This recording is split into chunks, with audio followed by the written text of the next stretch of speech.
Hola, buenas tardes. ¿Cómo les va, Augusto? Buenas tardes. Claro, la pregunta es, si nosotros cerramos agosto con 12,4 de inflación, no sé cuánto cerrará septiembre, pero más o menos por ahí, y después le inyectamos más gasto al sistema, digamos, como todos los que ha anunciado Massa en estos días, ¿qué significa eso en materia inflacionaria? Bueno, claramente la Argentina está en un régimen de inflación creciente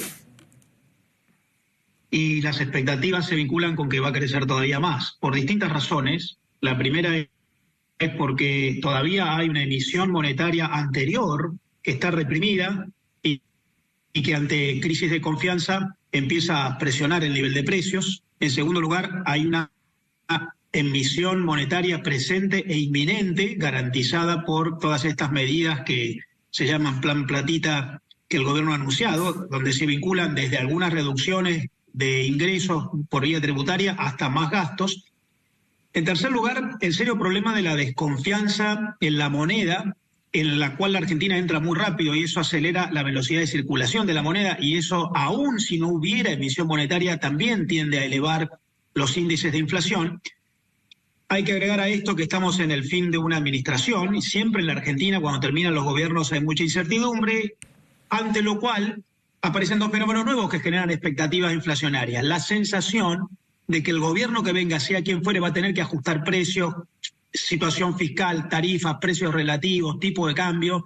Por lo tanto, aparece hacia adelante una expectativa también de incremento inflacionario. De modo que tenemos razones objetivas, pasadas y presentes, y razones subjetivas vinculadas con expectativas. Lo más probable es que entre ahora y febrero-marzo, quizás más, pero al menos en los primeros meses tengamos que esperar una aceleración inflacionaria.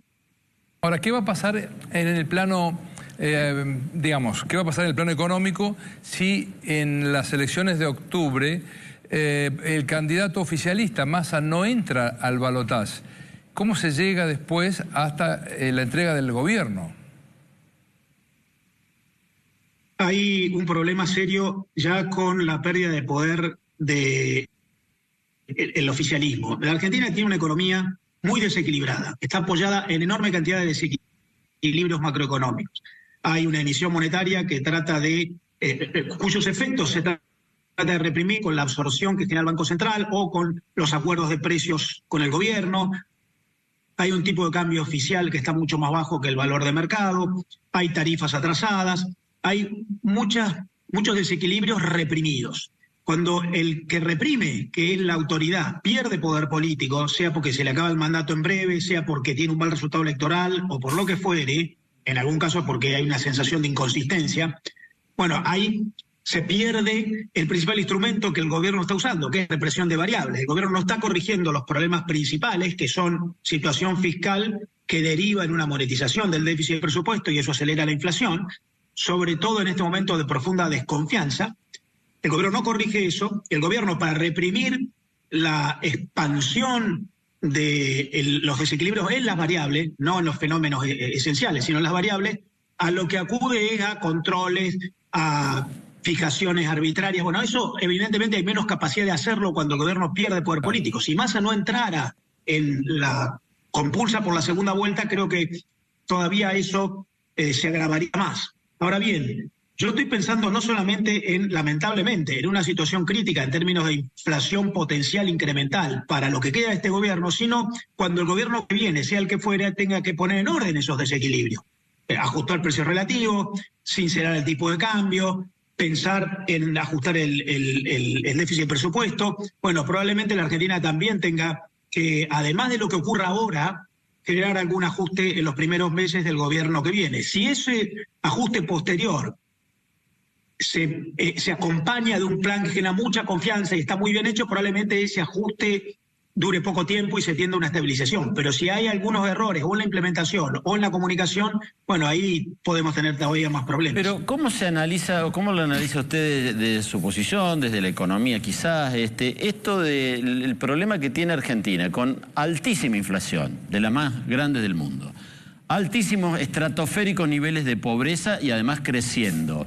Una economía que no sé si técnicamente ya entró en recesión, pero está estancada desde hace ya un tiempo largo. Y pese a todo, o sea, eso en cualquier país del mundo le inhibiría las chances electorales a cualquier candidato, ni hablar si es ministro de Economía. Y sin embargo, Massa tiene chances electorales todavía. ¿Qué quiere decir?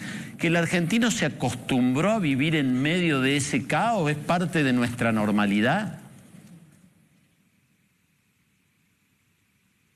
Lamentablemente, nosotros tenemos mucha historia de desarreglos. De hecho, la inflación ahora está creciendo mucho. Estamos en niveles de 2 dígitos mensuales. Ustedes se preguntaban al principio qué es hiperinflación. Hay un paper de Kenneth Rogoff del año 2010 en el cual él define a la hiperinflación como un nivel de al menos 500% por año, por lo tanto es alrededor de 40 por mes. La Argentina no llega a eso todavía, pero está con una tasa de inflación que crece, pero que viene de muchos años en proceso gradual de crecimiento. Y la Argentina, por la memoria histórica, hace 50 años que somos el país con mayor inflación del mundo, y por ese crecimiento gradual, incremental, parece no estar impactada como un shock. Está impactada por la situación, la pobreza, la pérdida de poder adquisitivo de los ingresos, por la incluso incertidumbre que genera para cualquier trabajador, ahorrista, consumidor.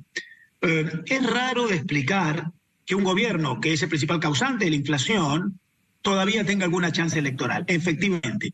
Yo creo que ustedes me preguntan cómo se explica. A mí me parece que eso se explica por 2 o 3 razones. La primera es porque el peronismo es una franquicia que consigue una cantidad de votos más allá de las circunstancias muy alta. El piso en relación a la situación es muy alto. En relación a la historia del peronismo, hoy está en niveles muy bajos. Y esa también es la segunda cara de la moneda. Ahora, también hay que entender que la Argentina ha construido un sistema económico altamente dependiente del gobierno. Un sistema de subsidios, de prebendas, de protecciones, de contratos con el Estado, y eso también genera cierto nivel de adhesión de quienes viven del statu quo. Está bien. Bueno, Marcelo, muchas gracias. Gracias.